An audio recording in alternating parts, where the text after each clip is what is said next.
Hello दोस्तों, नमस्कार। स्वागत है आपका परीक्षा एजुकेशन क्लासेस के यूट्यूब चैनल पर।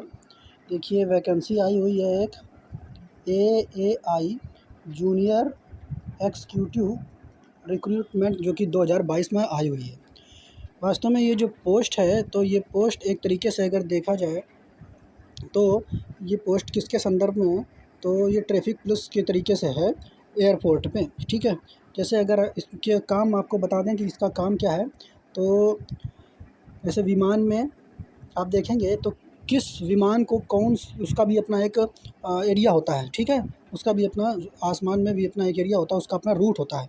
तो रूट वगैरह को से जो है बातों को संदर्भित करने के लिए ये पोस्ट होती है। ठीक, तो इसके बारे में हम आपको, इसे मान लो कोई विमान कहीं उड़ रहा है, तो वो जब अपने कॉल करके पूछते हैं रूट वगैरह या फिर अन्य चीज़ें कि रूट क्लियर है, तो वो जिससे पूछते हैं वही पोस्ट है एक तरीके से ये। ठीक है, तो हम जानते हैं इसके बारे में डिटेल में कि इस वैकेंसी में आपको पता है टोटल पोस्ट 400 है। इसमें आवेदन शुल्क क्या होगा, सैलरी कितनी मिलेगी, सिलेक्शन प्रोसीजर क्या है, इसमें योग्यता क्या होनी चाहिए, फॉर्म को अप्लाई करने के लिए कौन कौन अप्लाई कर सकते हैं, काम क्या होता है वो आपको हमने बता दिया। हाई ट्रेनिंग वगैरह तो नहीं है इसमें। ठीक है, क्या इसमें रिटन एग्ज़ाम होगा, सारी डिटेल में जानकारी इसमें हम आपको देंगे। ठीक, और ये जो एडवर्टाइजमेंट है ये सरकारी रिजल्ट वेबसाइट पर है, आप वहाँ पर जा कर के इसको चेकआउट कर सकते हैं। बाकी और भी इसमें हम आपको जानकारी दे रहे हैं। ठीक है, तो शुरू करते हैं वीडियो को। दोस्तों, ये हम लोग आ चुके हैं एयरपोर्ट अथॉरिटी ऑफ इंडिया।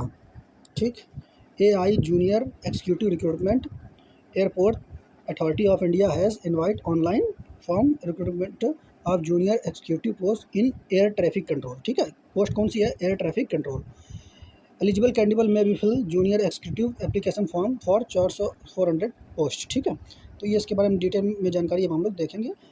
इसमें सबसे पहले देखते हैं, यहाँ पर देखेंगे इसमें क्या दिया है, ओवरव्यू इसका ले लेते हैं। कुछ दिया है, डिपार्टमेंट का नाम है airport Authority of India, post का नाम है junior executive in traffic control, ये पोस्ट का नाम होगा।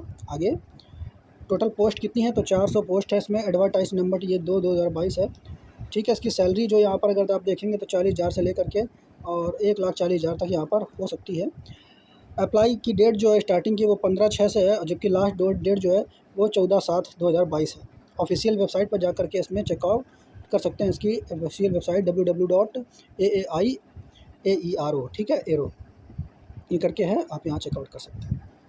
तो इम्पोर्टेंट डेट्स की बात यहाँ पे हम बता चुके हैं, 15/6 से स्टार्ट होगा और 14/7/2022 इसकी लास्ट डेट है। अब फ़ीस की बात कर लेंगे। एप्लीकेशन फ़ीस की बात करेंगे तो ओबीसी, जर्नल और ईडब्ल्यूएस की फ़ीस जो है वो 1,000 रुपये होगी। एससी, एसटी और फीमेल की फ़ीस जो है 81 रुपये होगी। और पीडब्ल्यूडी और एआई अप्रेंटिस जिसने किया हुआ उसकी फ़ीस यहाँ नील है।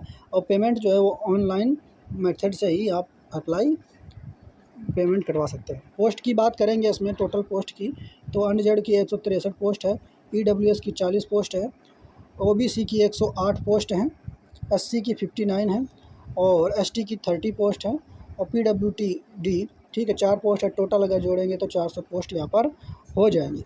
आगे हम लोग बात करेंगे कि योग्यता क्या होनी चाहिए। तो योग्यता के लिए यहाँ पर आपको फुल टाइम रेगुलर बीएससी आप किए होने चाहिए। ठीक है, 3 साल की बीएससी होनी चाहिए और इसमें बीएससी में फ़िज़िक्स और मैथ ज़रूर होना चाहिए। फ़िज़िक्स और मैथ से तभी आप अप्लाई कर पाएंगे। या फिर अगर आपके पास फुल टाइम कोई बैचलर डिग्री जो है इंजीनियरिंग में है, तब आप इसमें अप्लाई कर सकते हैं। लेकिन किसी एक ना एक सेमेस्टर में आपके पास फ़िज़िक्स और मैथमेटिक्स ज़रूर होनी चाहिए। परसेंटेज मार्क्स जो हैं वो इसमें लगभग 60% होने चाहिए। ठीक है, 60% मार्क्स जो होने चाहिए बैचलर डिग्री में, तो अप्लाई कर पाएंगे। इसके अलावा आपको जो है 12th लेवल की अंग्रेजी, 12th लेवल की जो अंग्रेजी है 12th लेवल की, वो लिखना आना चाहिए, रिटन बोलना भी आना चाहिए और पढ़ना भी आना चाहिए। आपको अंग्रेजी ज़रूर इसमें आनी चाहिए। ठीक है, और 10th और 12th में आपको कम से कम एक जो इंग्लिश है वो सब्जेक्ट आपके पास ज़रूर होना चाहिए। आपके लिए यहाँ पे एक्सपीरियंस की कोई ज़रूरत नहीं है। आगे बात करेंगे। ठीक है, सिलेक्शन प्रोसेस की बात करेंगे तो सबसे पहले अगर यहाँ पर ध्यान से देखेंगे आप लोग, तो यहाँ पर ये तो इसका सैलरी वगैरह हो जाएगी। तो सैलरी आपको हमने बता दी है। ठीक है, 35% बेसिक पे पर ये है। अलाउंस वगैरह भी आपको यहाँ पर मिल जाएंगे क्लियर, तो आप इसको देख सकते हैं। इसके बाद हम लोग चलेंगे सिलेक्शन प्रोसेस उसका क्या है, किस तरीके से आपका यहाँ पर सिलेक्शन होगा। तो दोस्तों इसके लिए सबसे पहले candidate will be short listed on the basis of the performance online exam. आपका एक ऑनलाइन एग्ज़ाम होगा, उसके आधार पर शॉर्ट लिस्ट किया जाएगा। फिर they will call for document verification, और वॉइस टेस्ट वहाँ पर आपका होगा कि आपकी वॉइस जो है सही है, क्योंकि जो एयरप्लेन है वो विमान में उड़ते हैं और उन्हीं को आपको बोल करके संदर्भित करना है, ठीक है। तो इसीलिए आपको वॉइस टेस्ट भी वहाँ पर होगा। ऑनलाइन टेस्ट जो है वो हिंदी या अंग्रेजी दोनों में किसी में हो सकता है। ऑनलाइन टेस्ट जो होगा तुम्हारा ये रिटन पेपर, इसमें there is no negative marking, इसमें निगेटिव मार्किंग नहीं होगी, ठीक है। और आप इसमें कोई भी ऑप्शन जो है लगा सकते हैं, तुक्का आप लगा सकते हैं। Online examination will be followed by the document verification. Online examination हो जाने के बाद डॉक्यूमेंट वेरिफिकेशन होगा, वॉइस टेस्ट होगा, उसके बाद बैकग्राउंड वेरिफिकेशन होगा। आगे देखेंगे, सिलेक्टेड कैंडिडेट जो होंगे will be liable to be posted anywhere, ठीक है। मतलब इस पोस्ट के लिए कहीं भी आपको भेजा सकता है। और साइको टेस्ट भी आपका यहाँ पे हो सकता है, ठीक है। इसके अलावा और भी साइको टेस्ट में कौन कौन से टेस्ट दिया है वो यहाँ पे नाम दिए गए हैं, आप इसको चेकआउट कर सकते हैं, ठीक है। ये टेस्ट आपको दिए जा रहे हैं कि इसके अंतर्गत ये टेस्ट आपके होंगे साइको टेस्ट में, ठीक है। तो ये आपके दिए हैं, आप इनको पढ़ सकते हैं, चेकआउट कर सकते हैं, ठीक है। इसके अलावा ये इसका देखो जो है ऑफिशियल नोटिफिकेशन है, आप इसको डिस्क्रिप्शन में लिंक है, आप इसको डिटेल में जा कर के पढ़ सकते हैं। इसके अलावा और थोड़ी सी आपको जानकारी इसमें दे दें, जैसे ही आप इस पेपर वगैरह को निकाल लेंगे तो इसमें शायद दिया गया है नोटिफिकेशन में, शायद हमने देखा है, आप लोग भी देख लीजिए इसको सही से।